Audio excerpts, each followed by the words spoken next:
ada 3 hal amanatnya beliau. Pertama, sing bener jadi anggota dewan teh menang hese capek. Mangga. Yang kedua setelah jadi anggota dewan saya itu karena 2009 saya nyalonin dan dia kepala desa waktu itu.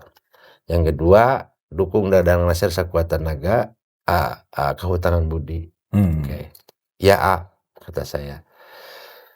Yang ketiganya bilang gini, kela mun Dadang Nasir S2 periode wayahna dewan kudu nyalon bupati. Saya nggak jawab. Kita harus membedakan mana kritik, mana protes. Kalau kritik, kita pasti bakal menerima. Ayo kita musyawarah, kita sharing. Apa yang pengen dibutuhkan, mana yang terbaik buat yang lain. Kita enak. Tapi kalau kerjaannya cuma masalah protes, cuman ibaratnya apa? Tidak memberi solusi atau gimana, tidak beri masukan. Ngomong gitu. Ini Ali mewakilkan anak muda gitu ya. Maksudnya kalau misalkan emang dia, Kang ini ada permasalahan begini Kang, kalau saya begini, ayo kita ngobrol gitu, satu sama lain.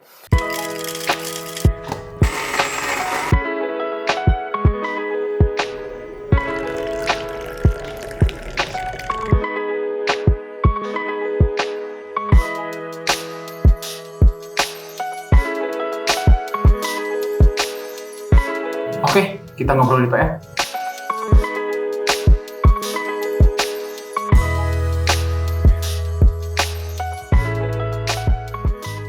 Assalamualaikum Sobat PR.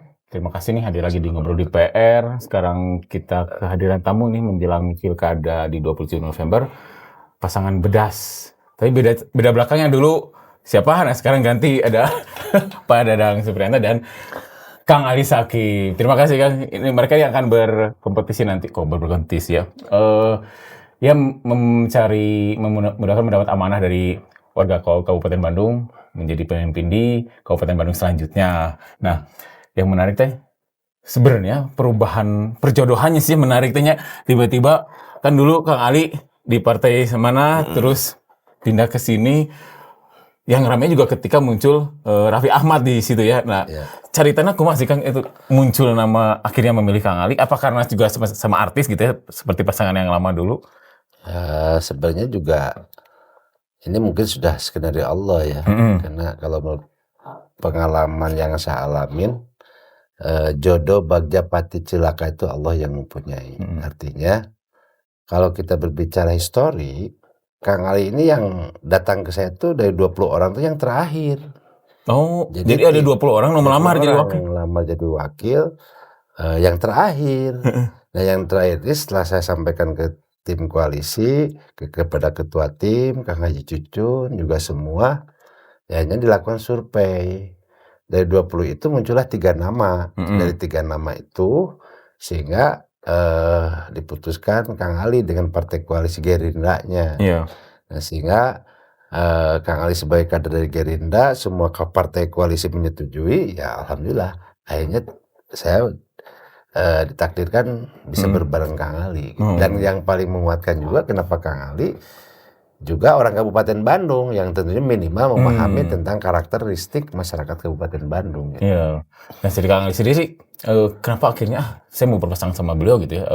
Dari sekian banyak calon-calon gitu ya, pilihannya ke Kang Dadang apa gitu? Apa sih yang membuat Kang Ali, ini kayaknya cocok sih dengan semangat saya? Ya yang dibilang sebenarnya kayak perjodohan ini tuh nggak singkat Kang ya. Sebenarnya panjang gitu. Artinya kayak Ali pun kayak pertemuan sama Kang Des itu bukan sekali 2 kali gitu. Belum dikatakan oke kali ini beberapa kali gitu.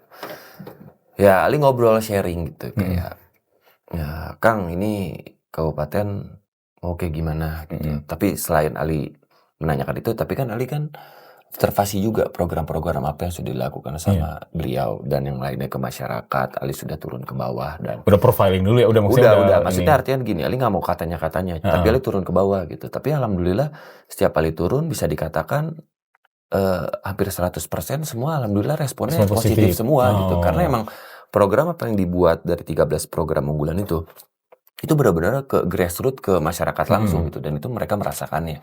Dan Ali juga kayak bukan itu doang, Ali sering ngobrol dan segala macem. Ali berpikir kayak, oh ya udah berarti ini emang sejalur nih sama Ali ngobrol gitu. Terus Ali juga sering komunikasi sama Kang Des tuh kayak jatuhnya gimana ya? Kayak Ali sering belajar juga, jadi kayak sering beliau juga mau ngajarin gitu. Iya. Dan yang Ali masih sampai sekarang masih terngiang-ngiang, dia selalu mengatakan kayak kita turun ke lapangan jangan pernah ngejelekin orang. Dari dulu dia Turun ke lapangan jangan pernah ngejelekin orang. Dia keras gitu kan, dia keras gitu. Udah orang di mana mau ngejelekin kajian udah biarin we gitu. Yang penting kita mah jangan pernah ngejelekin orang. Jangan pernah ngejelekin orang. Jadi itu yang selamanya. Nah kan perjalanan yang menarik juga sih, perjalanan Kang DS sebenarnya kalau saya pernah baca-baca justru awalnya dari pengusaha ya Kang.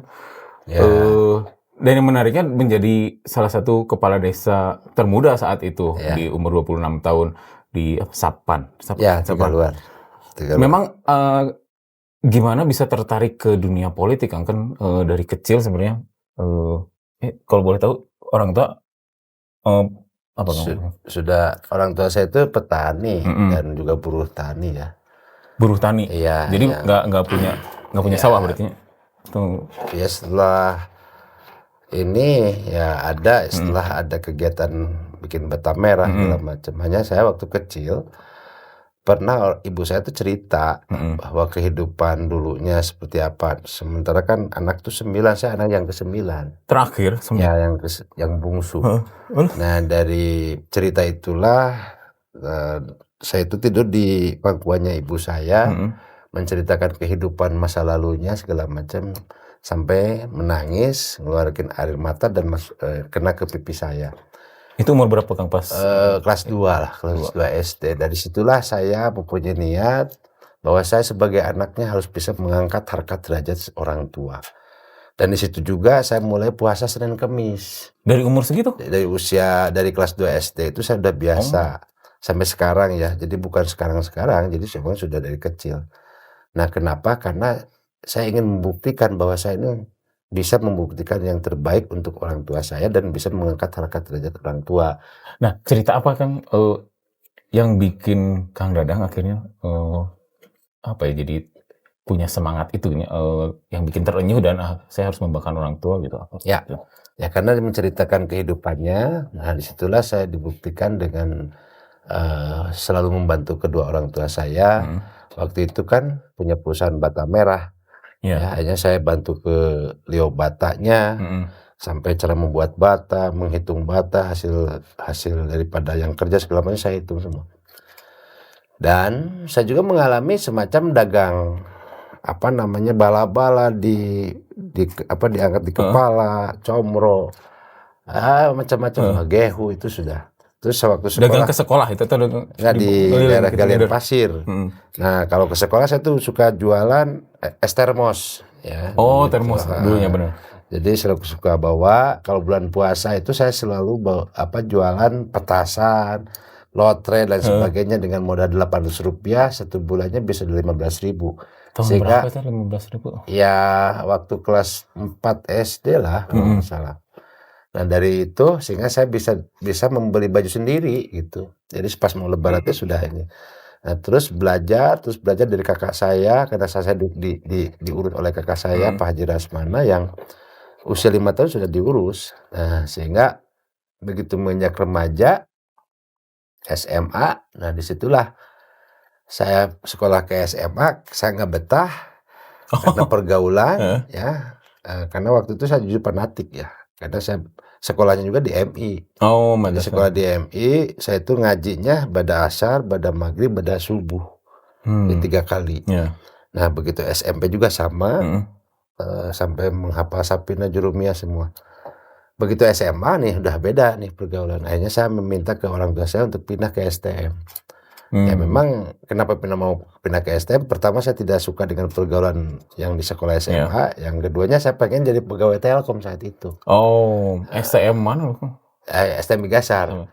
Nah akhirnya orang tua saya menyetujui dengan memberikan 7.000 bata merah 1 lio untuk diurus. Dari hasilnya nanti dibagi 2 dengan kakak saya. Dan alhamdulillah itu berjalan dan doa dari bapak saya itu saya setiap bulan itu saya ada sisa dari itu penjualan sisanya 90.000. Dari 90.000 itu dibagi 2 sama kakak saya yang sekarang jadi anggota DPR RI. Kakak saya Romi Romaya itu kakak saya. 45.000 Bang Romi, saya 45.000 itu untuk bekal sekolah 1 bulan. Dan motor itu saat itu bergantian, kakak saya pagi, saya siang. Karena sekolahnya siang. Karena sekolahnya siang. Jam 7 pada subuhnya saya bantu orang tua ke Liobata, jam 7 paginya saya bantu kakak saya di proyek, jam 12-nya saya sekolah. Padat itu jadwalnya sebenarnya kan? Iya, habis pulang sekolah, pada isanya saya nyupiran truk. Ambil pasir di Sumedang, pulang jam 1 malam.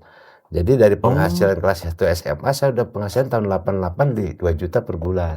2 juta per bulan? 88, 2 juta per bulan. Gaji PNS berapa? Hanya 50.000. Gaji PNS 50.000? Enggak, resikonya kita sudah hanya tidur 4 jam malam.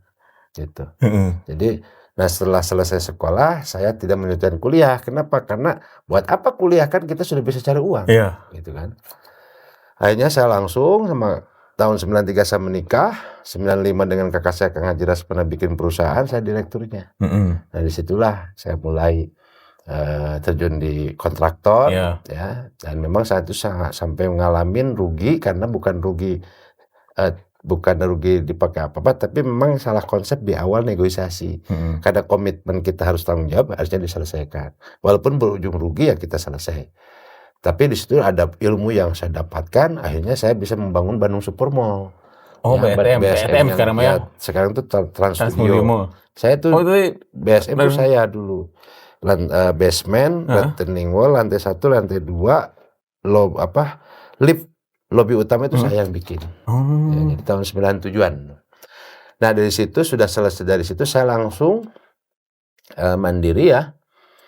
Punya perusahaan, saya tuh di Kawaluyaan, di Linggar, terus di Garut, di Gunung Guntur bikin cekdam. Dari situ saya dapat lagi pekerjaan di Kodiklat 250 unit di Cihelang. Nah, dari situ di Cihelang, barulah saya diminta sama kakak saya. Dang, gimana kalau nyalon kepala desa? Masyarakat minta, kata saya, jawaban saya gini, gimana kalau menang? Bukan gimana kalau menang? Iya, bukan gimana kalau kalah, enggak. Gimana kalau menang? Ya halus, bukan halus. Tapi ini perusahaan kan kita yang baru bangun, gimana? Ya. Dah, minta waktu 1 minggu kata saya. Dah, 1 minggu saya istiarohnya bagus. Akhirnya saya sampaikan lagi, Kak, siap. Udah, perusahaan gua awe diurus. Oke. Nah, saya lah nyalon kepala desa itu. Jadi ya saat itu dilatih oleh Pak Hatta dan kepala desa termuda. Nah, disitulah saya berpikir saya harus kuliah lagi, karena memang harus menyesuaikan keilmuannya tadi. Nah, alhamdulillah saya kuliah lagi S1. Nah, begitu saya kuliah S1, saya tahun 2006 selesai dari 98 sampai 2006. 2006 Pilkades lagi, itu ada amanat dari bapak saya. Jadi menang dang. Cuman ya belum Pilkades bapak saya meninggal. Tapi wayahna ada beberapa amanat yang terutama ke saya. Setelah itu pesan apa aja? Pesannya ya pertama, walaupun kita marah jangan sampai memukul, itu aja. Marah jangan sampai memukul. Jangan sampai memperlihatkan emosi, apalagi sekarang sudah jadi kepala desa, jangan. Dan jangan pernah dendam kepada siapapun. Ya, saya ikutin, dan kedisiplinan orang itu sangat luar biasa. Nah, meninggal lah. Saya itu Pilkades lagi 2006, ya. Dan saya nadar waktu itu, kalau saya terpilih saya kuliah lagi, S2. Nah, akhirnya saya terpilih, akhirnya saya kuliah lagi S2. Jarak bapak saya dengan ibu saya meninggal itu memang kurang lebih 8 bulanan lah. Nah, begitu ibu saya mau meninggal, malam harinya saya dipanggil. Ya, selama 2 jam lah di rumah sakit itu. Dan beberapa amanat segala macam, akhirnya ibu saya ngomong begini, Bungsu, da maneh mah najan pangletik lagi bakal jadi dikolotkeun ku lanceuk-lanceuk maneh. Maneh mah bungsu boga niat jeung kahayang naon oge bakal laksana. Itu kata ibu saya. Mama isuk deuk balik. Maksudnya mau pulang.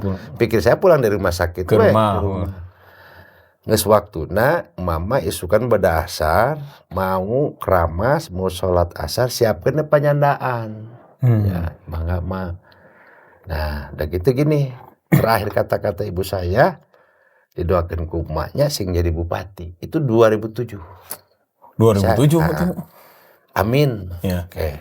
Dah. Belum kepikirannya tuh belum ya, ada. belum. Saya bilang amin aja.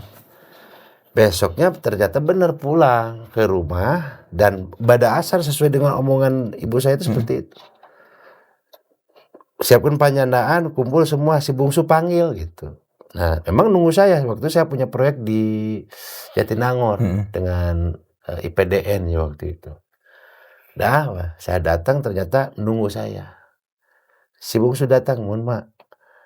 Omatnya amanat penting, siap mak. Mak nges waktunya. Gitu. Dah, simpan dari kepala saya. Ternyata saya ingat waktu itu Kang Haji Ohan. Maca la ilaha illallahnya, mohon Haji. Hanya beberapa menit meninggal. Ya saya ditinggal sama ibu saya itu lebih apa namanya sangat sedih banget lah. Emang paling dekat. Ya karena saya itu kalau ada kesulitan apapun ya pasti ngobrol dengan ibu saya. Kalau ibu saya minta uang berapapun saya kasih. Jadi kalau saya lagi galau atau lagi pusing atau apapun ngobrol dengan ibu saya selesai dan sembuh gitu. Jadi karena dekat ya.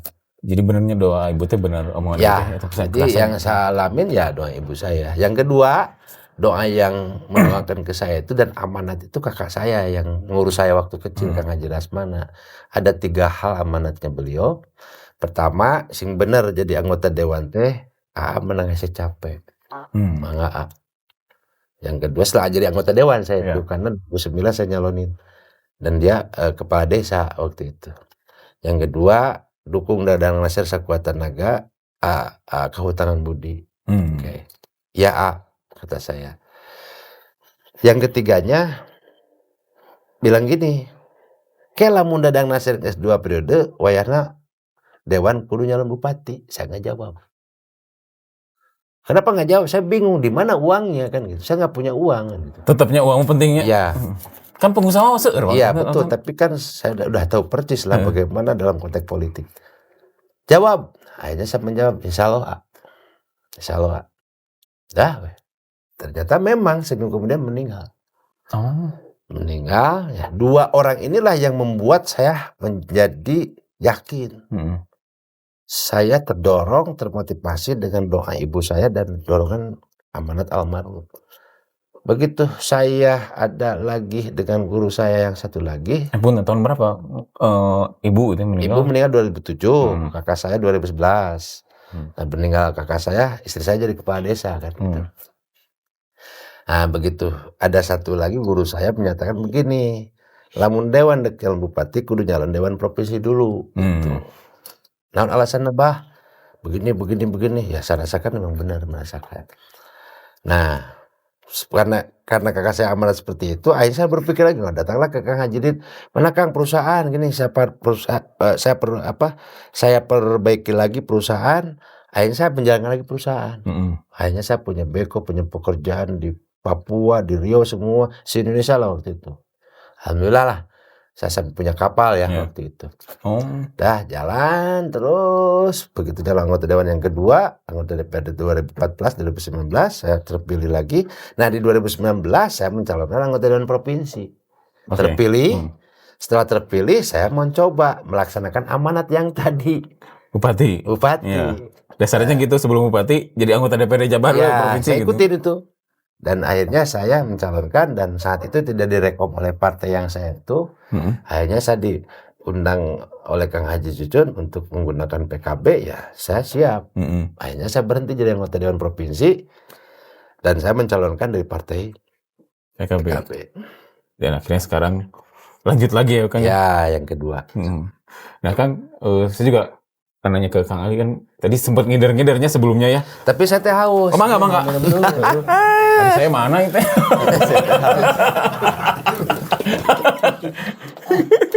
Alah, memang kopinya pahit. Kayaknya udah manis. Karena sudah manis itu. Kang Ali, ya Kang Ali kan tadi sempat profiling juga ya, tempat jalan-jalan gitu ya, termasuk soal kan melihat dulu ya program-program Kang DS sebelumnya gitu ya yang sudah berjalan, yang paling yang paling menggugah Kang Ali, benar ya program teh jalan ya, benar ya bermanfaat bagi keluarga, apa Kang? Leadership guru ngaji. Insentif guru ngaji. Saya juga pernah dengar teh. Insentif guru ngaji teh berapa sih Kang? Dua apa? Saya menganggarkan 109 miliar Per tahun. per tahun. Jadi memang, jadi gini lah, ada asbabul nuzul ya, saya jelaskan.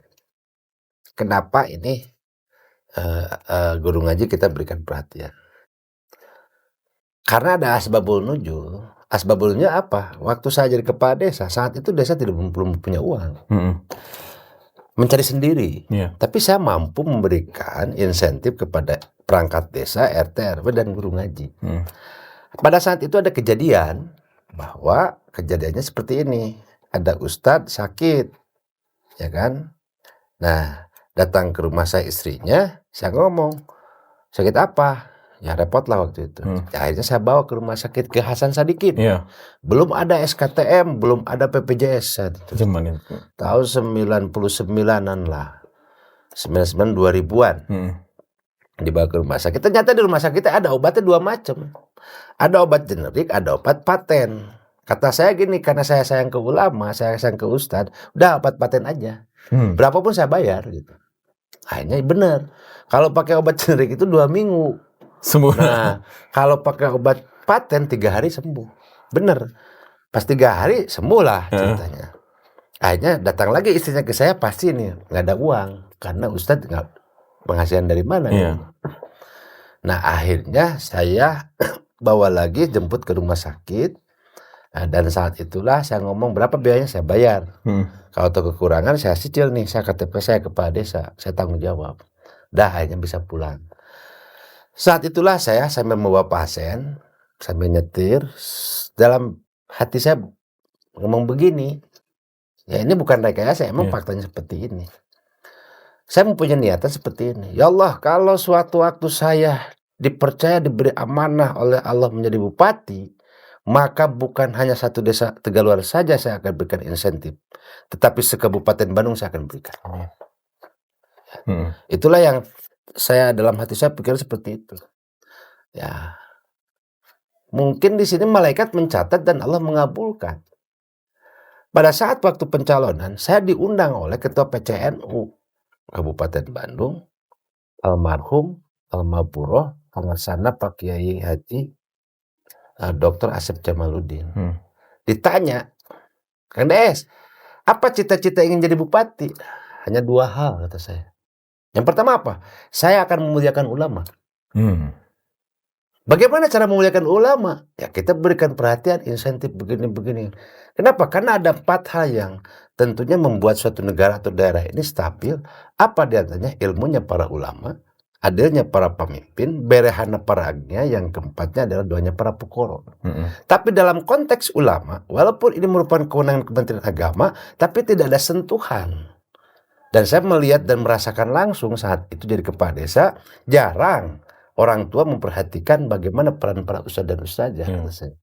Sudah saatnya pemerintah hadir, kalau saya terpilih jadi bupati, saya akan perhatikan ulama. Dengan cara memberikan bisyarah. Bagaimana caranya? Begini saya gambarkan. Dari jam 9 malam selesai 12:30. Paparan teh. Ya. Yang kedua apa? Kata Pak Kiai. Yang kedua saya pengen masuk surga. Apa sih tujuan akhir kita hidup di dunia? Berarti kita kembali ke akhirat.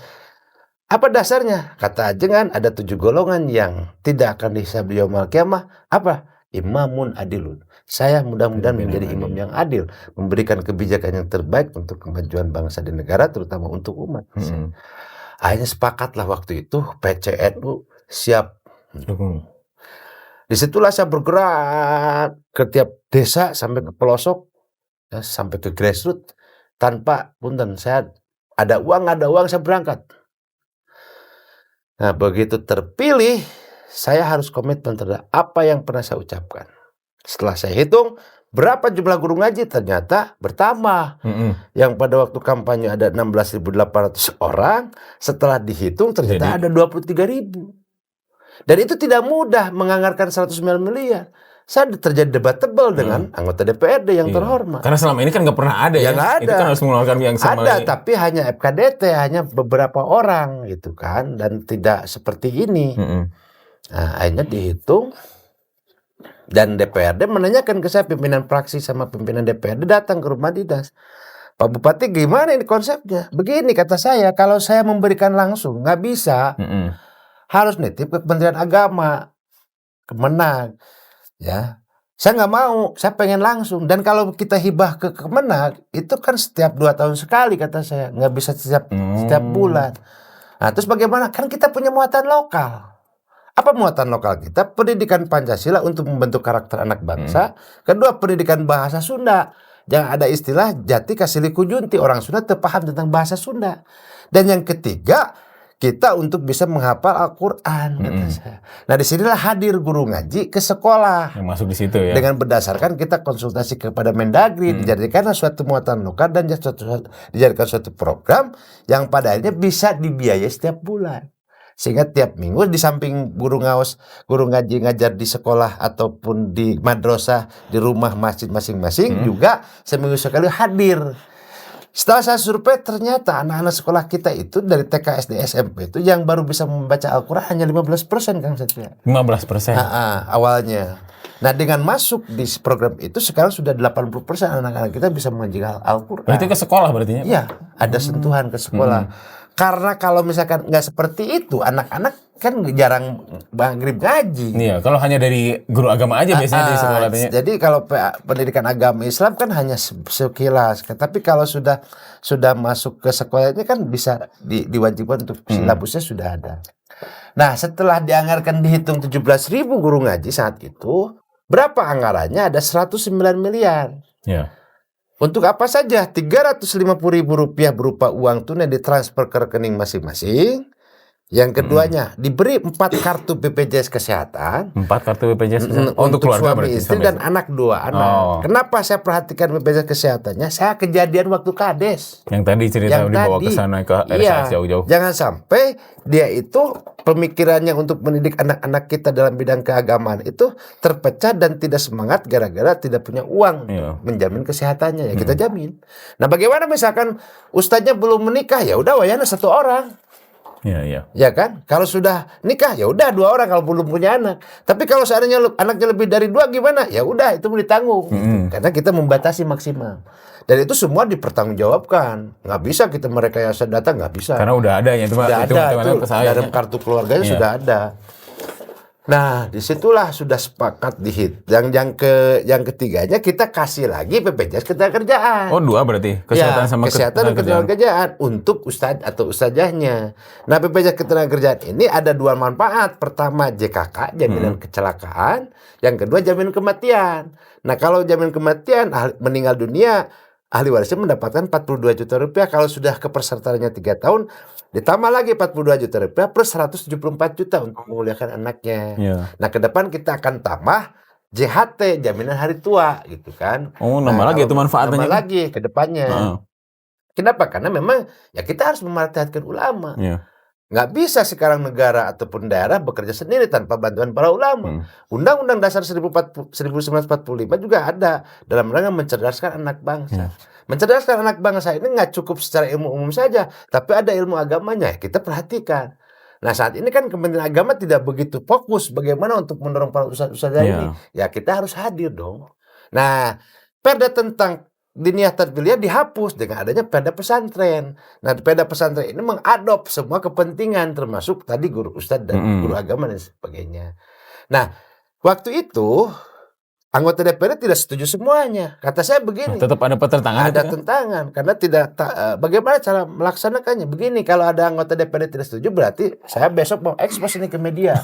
Berarti fraksi mana yang tidak setuju? Tidak setuju soal ini program saya, kata saya. Dalam rangka apa? Mencerdaskan anak bangsa, jelas. Kerjanya sudah nyata. Saya seperti ini bisa pidato, bisa sambutan apapun, ya peran para ustadz lah. Kita jangan memungkiri. Yang kedua apa? Ada nggak yang namanya orang tua ijab kabul ke para ustadz? Dan para ustadz itu diperhatikan orang tua jarang. Atas. Ini saya pengalaman jadi kepala desa. Akhirnya sepakat semua. Berjalannya suatu program. Ya, segala macam. Alhamdulillah. Dan tentunya itu yang saya kaget pada saat itu. Ini kan 109 miliar. Kondisi saat itu COVID. Sampai kepala BKAD Pak Kaban menanyakan ke saya. Asisten semua ada, sekda ada. Pak, kata Pak Diar waktu itu, saya ingat, belum pindah meja ya.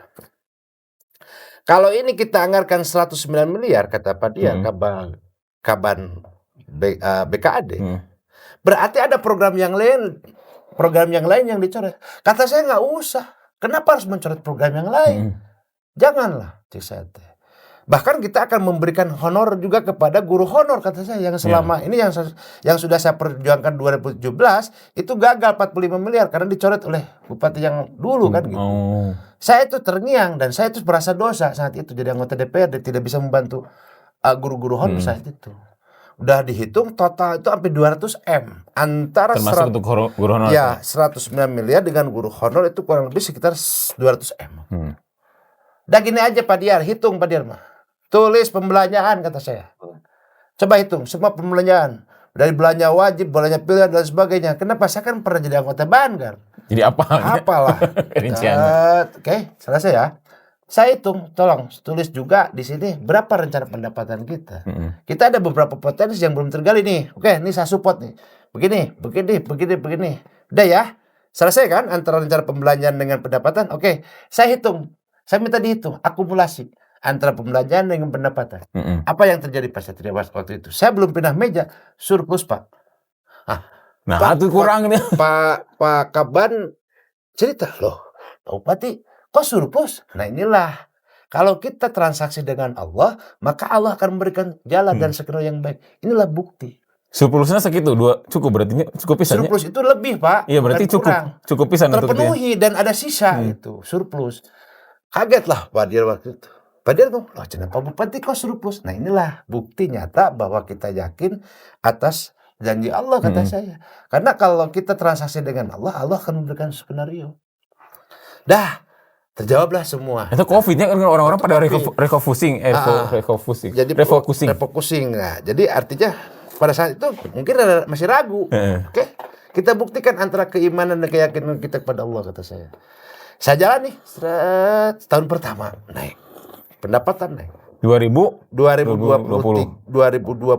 naik. 2023-nya kita hampir 1,4 triliun naik. Nah, APBD juga naik dari 4,6 triliun jadi 7,51 triliun. Nah, akhirnya semua percaya bahwa konsep yang saya lakukan adalah teori pemerintahan, teori politik, teori ekonomi mikro, dan Al-Quran. Bukti nyata bahwa inilah kepemimpinan otodidak dengan akademisi, sehingga saya membuat judul dalam disertasi saya, Servant Leadership, pemimpin pelayan. Pemimpin pelayan. Ya. Menarik juga. Nah tadi kalau Kang Ali bilang, insentif untuk guru ngaji, itu pasti bilang, tadi cerita banyak. Sempat ketemu guru ngaji yang menjadi menceritakan soal itu nggak Kang, bahwa dia tuh merasa terbantu dengan program Kang Dadang gitu. Banyak. Karena Ali sering menghadiri pengajian, terus maulid dan yang lainnya. Bahkan Ali sharing gitu sama beliau. Kayak sebenarnya bukan sharing ya, jatuhnya tanpa Ali bertanya pun karena emang pokoknya kebanyakan mereka itu, pokoknya Kang Dadang Supriyatna itu adalah salah satu bisa dikatakan bupati satu-satunya mungkin di Indonesia, bupati yang perhatian sama ulama di pengajian. Sekarang kita cek di mana yang perhatian sama ulama di Kabupaten Bandung. Ini kita ngomongnya seluruh Kabupaten Bandung ya, seluruh Kabupaten Indonesia. Bayangin, artinya gini, yang diperhatikan itu adalah seluruh Kabupaten Bandung. Itu kan lingkupnya bukan kecil, banyak. Sedangkan di Indonesia nggak ada lagi, cuma Kang DS doang. Sebenarnya bukan masalah interest guru ngaji. Yang lain-lainnya pun program-program yang lainnya jelas. Contoh kayak kemarin kita gempa. Yang pertama langsung Kang DS. Bahkan terakhir itu yang Kang DS bilang apa Kang? Yang kita membantu berapa ribu rumah? 6.000 lebih. Rutilahu. 7.000 per tahun. 7.000 Rutilahu per tahun. Jadi gitu Kang Satria. Jadi kalau saya rasakan ya tadi tinggal menanyakan tentang kadar keimanan. Jadi kalau kita iman kepada Allah, yakin kepada Allah, jangan hanya dengan kata-kata. Tapi dari perbuatan ya. Iya. Mumpung punya kewenangan tadi ya. Pakai untuk kebaikan gitu. Kalau kita menjadi pemimpin ya tadi niatnya tergantung. Innama amalu binniyat. Yang pertama memuliakan ulama, yang kedua ingin jadi imam adil. Kenapa tujuannya? Tujuan akhirnya pengen masuk surga. Iya. Itu aja. Nah yang menarik kemarin terakhir baru dapat penghargaan juga dari pusat ya. Ya. Nah itu hampir 99,57% warga Kabupaten Bandung udah tercover BPJS ya. Nah itu tertinggi se-Indonesia itu nggak ada lagi. Jadi kita UHC kita di 99,57%. Jadi alhamdulillah. Nah, ada yang di-cover oleh PBI melalui Dinas Kesehatan dan juga melalui Dinas Sosial. Kita hampir 456.000 yang dibiayai oleh APBD Kabupaten, BPJS Kesehatan. Ada lagi BPJS Ketenagakerjaan yang nuansanya hampir cenderung kepada kesehatan juga. Kenapa? Karena ada faktor kecelakaannya dibiayai. Nah sehingga dihitung dua segmen ini kurang lebih sekitar 700 ribuan lah, 800 ribuan. Nah sehingga menambah UHC. UHC kita mana yang di-cover oleh pusat, mana yang di-cover oleh provinsi, mana yang di-cover oleh kabupaten. Terjadilah akumulasi hitungan 99,57%. Nah untuk BPJS Ketenagakerjaan pun kita dari yang tadi, dari mulai para ketua RT, para ketua RW, perangkat desa, BPD, LPMD, kepala desa, para petani, ya seluruh petani 87.000, kader PKK, Posyandu, Poskab, Subkab, dan termasuk Linmas, ya kita berikan BPJS Ketenagakerjaan, yaitu kurang lebih sekitar 200 ribuan lah, 250 ribuan secara akumulasi hitungan. Belum lagi ojek pangkalan itu melalui CSR, terus lagi petugas KPPS di lapangan waktu kemarin pemilu itu kan hampir 105.000 ya sehingga total hampir 400 ribuan lah semuanya. Dan ini sudah kita berjalan gitu. Berarti dari total warga 3,7 juta ya, berarti hampir 3,6 jutanya ya, penduduk kita 3,77 juta jiwa, sekitar 3,7 juta jiwa sudah tercover semua, alhamdulillah. Termasuk baik yang dari APBN provinsi dan APBD kabupaten, termasuk yang mandiri ya, diakumulasi. Kan berarti itu itu kan lebih kepada ini ya, data ya. Kan orang-orang sebenarnya ada data itu, tinggal mau nggak di itu. Ya, hanya di sini gini. Nah, bagaimana kalau seandainya terjadi yang mandiri tiba-tiba jatuh miskin? Nah, disitulah kalau diusulkan ya kita bantu PBI. Gitu. Jadi sebanyak jumlah penduduk 3,7 juta jiwa sudah mempunyai fasilitas kesehatan. Itu kan artinya baru sekarang ya, kan dari dulu juga sebenarnya PAD kan lebih besar mungkin ya, atau enggak juga ya? PAD sih memang sedikit, tapi tergantung kita bisa menggali potensi itu.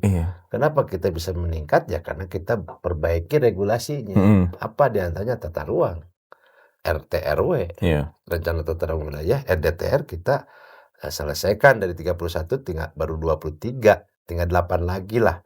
Kenapa ini belum selesai ya? Kan tadinya saya bikin RPJMD 5 tahun. Karena sekarang potong 1,5 tahun ya apa boleh buat.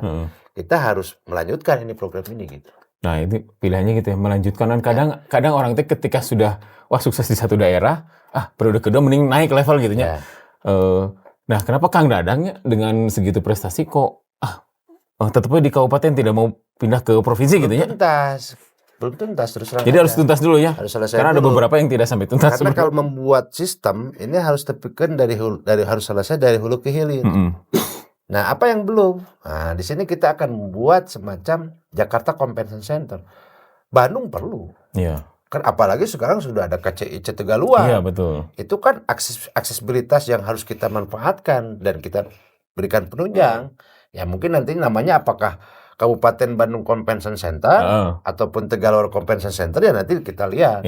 Nah di situ butuh suatu tempat yang mana untuk bisa memasarkan market UMKM Kabupaten Bandung dan bisa dijadikan suatu tempat pertemuan baik nasional maupun internasional. Kenapa?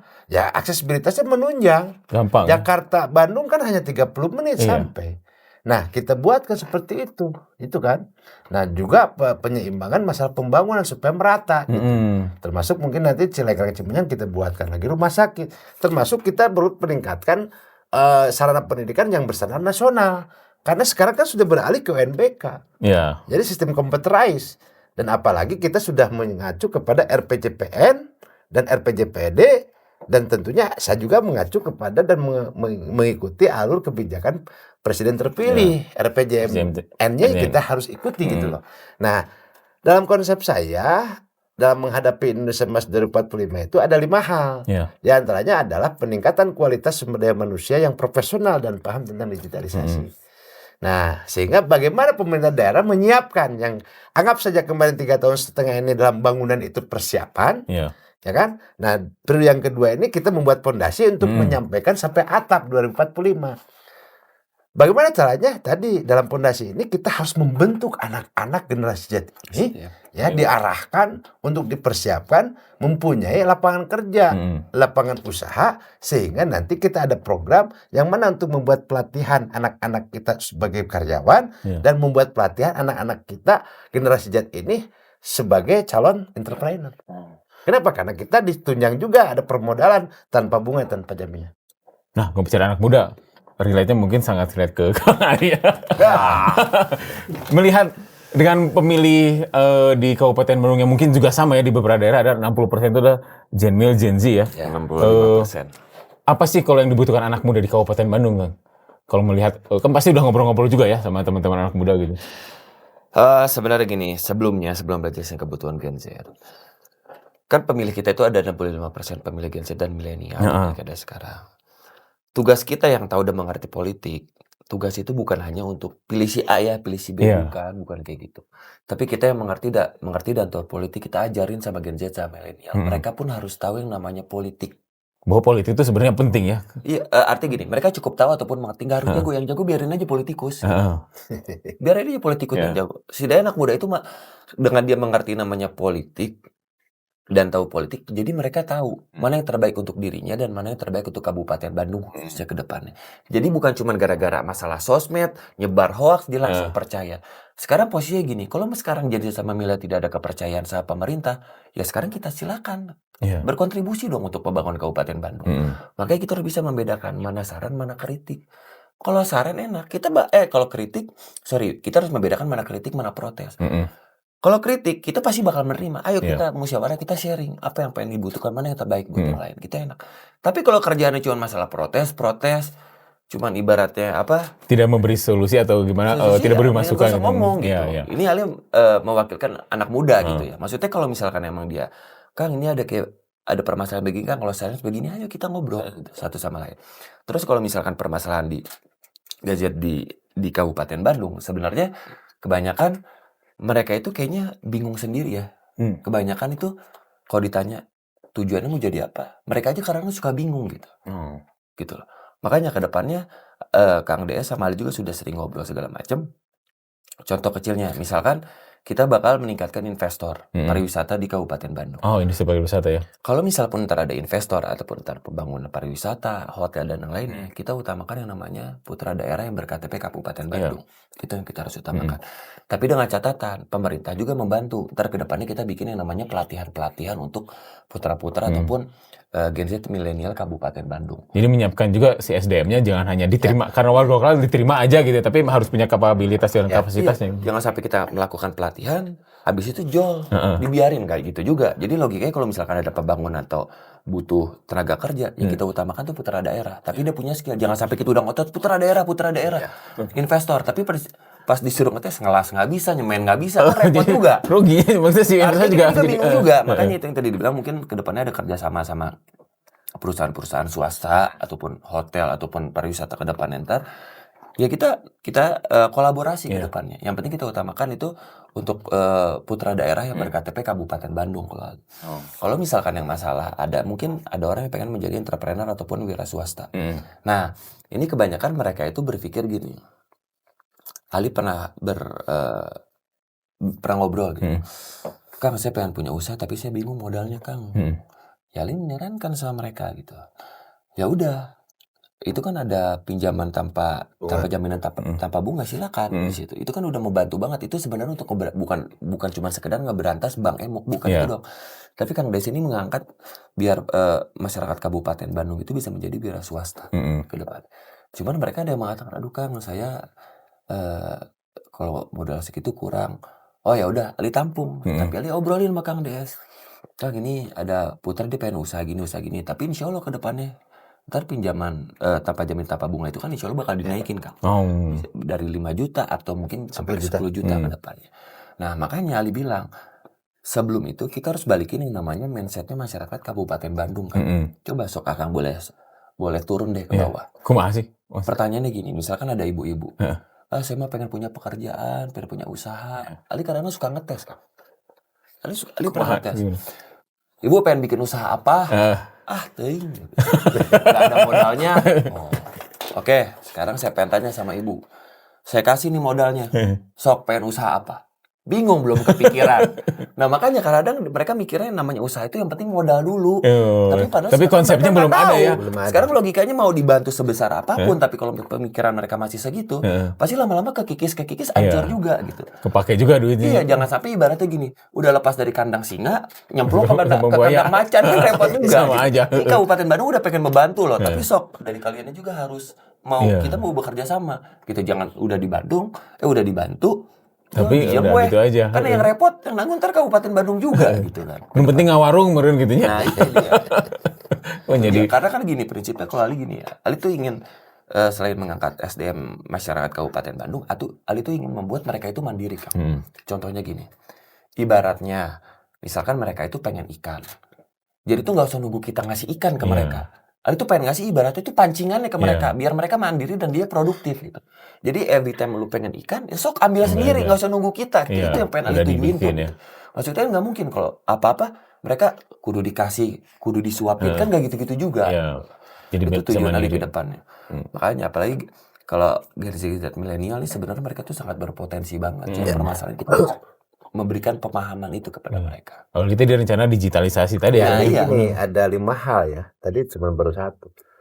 Peningkatan kualitas SDM yang profesional dan paham tentang digitalisasi.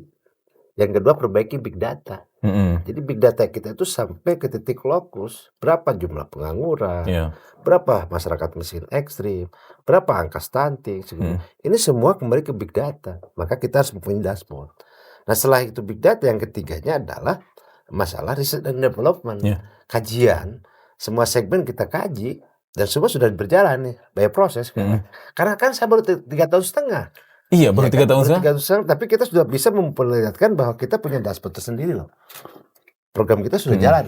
Nah, tinggal meneruskan, melanjutkan, dalam artian memperbaiki. Dan saya optimis, kalau itu sudah berjalan, maka akan terbentuk orang-orang atau generasi milenial dan Gen Z ya.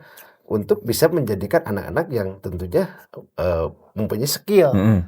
Kalau kita mempunyai skill, mau kemanapun kita berangkat, mau merantau kemanapun, pasti akan menghasilkan uang.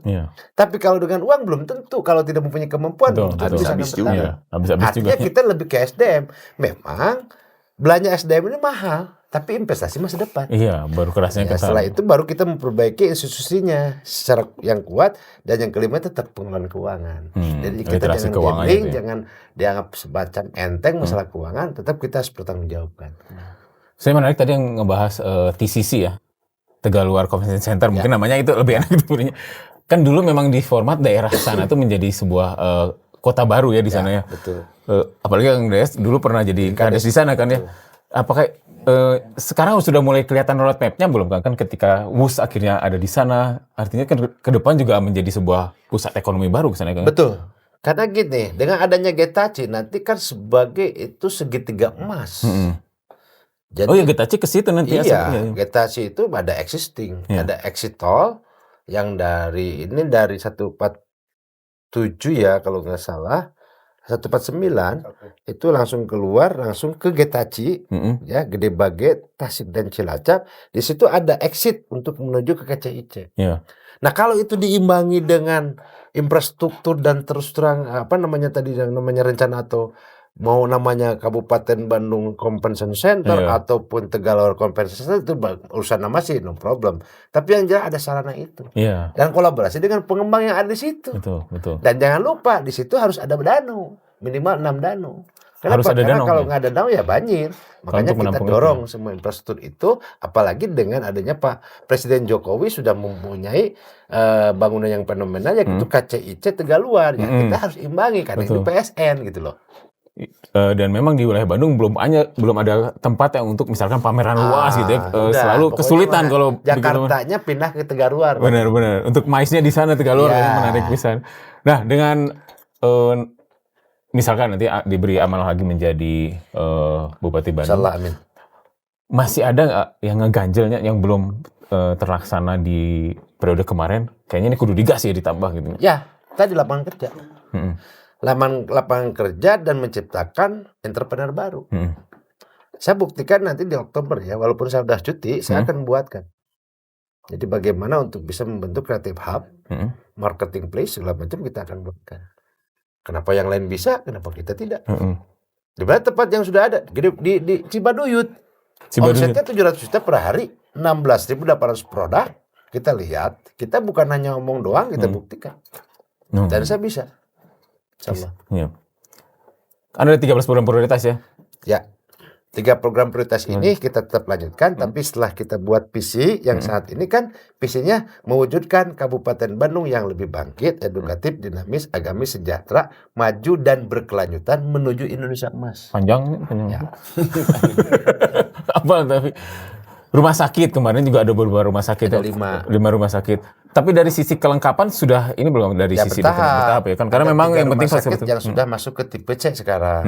Karena memang kita dorong. Iya. Di mana aja ya Kertasari mau tidak mau harus tipe C.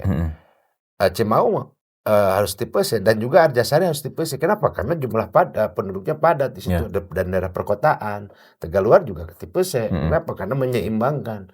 Dan memang kalau kita berbicara masalah rumah sakit kita masih kekurangan, hampir kurang lebih 1.500 rawat inap. Makanya di daerah Cilengkrang kita harus buat lagi satu. Nah itu kan ada juga yang mulai ramai adalah DOB baru salah satunya di kabupaten ya Kang ya. Ya kalau pendapat saya mah sah-sah saja, masalah. Tapi kita juga harus berpikir rasional. Bandung Barat sekarang mekar, tapi defisit 190 miliar. Dan ya khawatir kan disclaimer kalau 3 tahun di dalam pengawasan Mendagri tidak sukses bisa kembali ke induk. Bukan secara emosi ya, tapi kita secara objektif. Nah, apa yang harus dilakukan saat ini ke depan ya kita akan memperbaiki dulu infrastruktur. Ya, yang pertama apa? Adanya penggabungan, pemekaran ataupun menaikkan status desa-desa yang ada. Ada daerah desa yang sudah notabene perumahan, contoh TKI. Ini wajib harus ada kelurahan dong. Nggak mungkin daerah perdesaan. Sudah beralih kan pola hidupnya, berarti kelurahan. Ada lagi satu desa di Cinunuk misalkan, jumlah penduduknya 40.000 satu desa, tidak efektif. Harus jadi 3 desa dong. RW misalkan ada 5.000 satu RW kan tidak efektif. Nah kita benahin dulu itu dulu semua. Tadi ada penggabungan, pemekaran desa dan juga penaikan status desa. Karena kalau mau misalkan mereka menuntut DOB juga mesti dilihat ya potensinya apa, jangan sampai ketika udah jadi Bandung Barat lah. Bandung Barat masih minus juga. Nah, saat ini kan defisit 140. Saya tidak alergi, bahkan saya pencetus. Saya ketua Komite Bandung Timur dulu. Ya, akuin. Ya, karena Bandung Barat sudah mekar. Maka kita perbaiki. Saya setuju. Tapi persoalannya di sini apa? Harus rasional. Ketika nanti jadi, bisa nggak berjalan? Perbaiki dulu, karena saya udah tahu undang-undang dan aturan segala macam. Akhirnya saya juga nggak mau gambling. Tapi infrastrukturnya kita perbaiki, persiapannya kita siapkan, gitu kan? Ya. Kalau sudah siap segala macam ya enak. Tinggal kalau mau lepas ya udah. Infrastruktur sudah terbangun. Jangan sampai emosi tapi tanpa ada kejelasan. Tidak nggak pakai dasar gitu ya. Betul. Betul. Insyaallah lah saya tidak akan merugikan masyarakat, tapi saya akan berpikir lebih komprehensif untuk masa yang akan datang. Satu lagi mungkin terakhir. Potensi apa yang belum tergali Kang dari Kabupaten Bandung sumber daya alam. Wisatanya kita perbaiki. Sekarang ini regulasi. Karena kita baru selesai RT RW dan RDT. Kemarin kan ada 2.000 tempat wisata yang tidak bisa keambil potensi. 2.000? Iya, kenapa? Karena regulasinya belum jelas. Karena tidak punya perizinan. Ya kita perbaiki regulasinya. Setelah regulasi selesai, ya kita buatkan sistem dengan sistem IT. Maka semua pengembang ataupun pengusaha investasi segala macam yang punya wisata tidak bisa ngebohong lagi, gitu kan sudah sistem. Dan kalau setelah saya itu hampir 300 miliar loss potensi. Per tahun? Iya. Dari 2000 itunya? Iya, karena tidak punya regulasi yang menguatkan. Saat ini kan saya udah perbaiki. Contoh, daerah kehutanan PTPN, ya kan, izin nggak ada karena tidak boleh keluar izin. Kenapa? HGU kan, hak guna usaha. Nah, HGU kan tidak bisa keluar izin. Artinya kita harus selamatkan existing ini dengan tata ruang. Tata ruang selesai, ya otomatis keluar izin. Nah, keluar izin otomatis ada potensi pendapatan pajak untuk daerah kan itu. Saat kemarin kan belum. Sumber daya alam ya. Kalau dari agraria dari perkebunan gitu masih jadi potensi nggak sih? Karena kan itu berefek pada ke pusat. Oh. Ke pusat kan kita daerah hanya sifatnya penonton doang. Iya. Gitu. Maksudnya dari potensi-potensi sayur mayur gitu masih menjadi yang besar nggak sih? Nah, pertanian. Tapi kan dari sisi lain kan suka ini ya. Dari sisi petani ini lingkungan. sangat penting bagi saya karena petani menurut pendapat saya itu dan pengalaman saya itu petani itu adalah pahlawan. Tanpa petani walau alam kita mungkin tidak bisa makan seperti ini dan pakaian yang kita pakai ini ada peran petani loh. Kenapa saya katakan pakaian dari petani? Ya, saya mau tanya sebelum jadi baju apa? Kain. Sebelum jadi kain apa? Benang. Sebelum jadi benang apa? Kapas. Yang menanam kapas siapa? Petani. Semua itu petani perannya sangat penting. Maka kita berikan hibah. Ya, kita berikan BPJS ketenagakerjaan lengkap. JKK, JKM, JHT-nya saya berikan. Kenapa? Karena itulah pekerja rentan yang harus kita perhatikan. Jangan sampai dia celaka, dia hasil produksi tidak cukup, kecelakaan, tidak punya biaya. Ya, kita kasih nih. Para petani saya kasih. Gitu. Berarti masih banyak juga yang menjadi masih ngeganjel ya, berarti mau digaskeun di periode berikut Anda terpilih menjadi amanah juga dari warga Bandung ya. Doanya aja semuanya Kabupaten Bandung. Insya Allah saya siap melanjutkan untuk periode kedua. Nah, Kang, mungkin ada yang mau disampaikan ke warga Kabupaten Bandung kepada sobat PR di Kabupaten Bandung. Sahabat PR yang saya cintai dimanapun berada, salam hormat dari pasangan Dadang Supriyatni Ali Sakib nomor urut 2 untuk memajukan Kabupaten Bandung yang lebih bedas dan tentunya bukan hanya wacana tapi karya nyata untuk kemajuan Kabupaten Bandung yang kita cintai. Jangan lupa tanggal 27 November 2024 datang ke TPS coblos nomor 2, nggak usah ragu. Dadang Supriyatni Ali Sakib siap melanjutkan pembangunan di Kabupaten Bandung. Amin. Kang Ali ada yang mau sampaikan, Kang? Mungkin karena Ali Gen Z sama milenial nggak mau banyak basa-basi, Ali mengatakan gini. Gak usah katanya-katanya. Kita lihat fakta dan data. Program bedas gimana? Bagus kan Kang DS? Yang pasti-pasti aja. Pokoknya kemenangan bedas, kemenangan masyarakat Kabupaten Bandung. Iya. Bantusan. Terima kasih Sobat PR. Jangan lupa keluarkan suara kalian. Hak pilihnya pakai. Jangan sampai nanti merasa menyesal tidak mengeluarkan hak pilih di 27 November di warga Kabupaten Bandung. Assalamualaikum warahmatullahi wabarakatuh. Salam.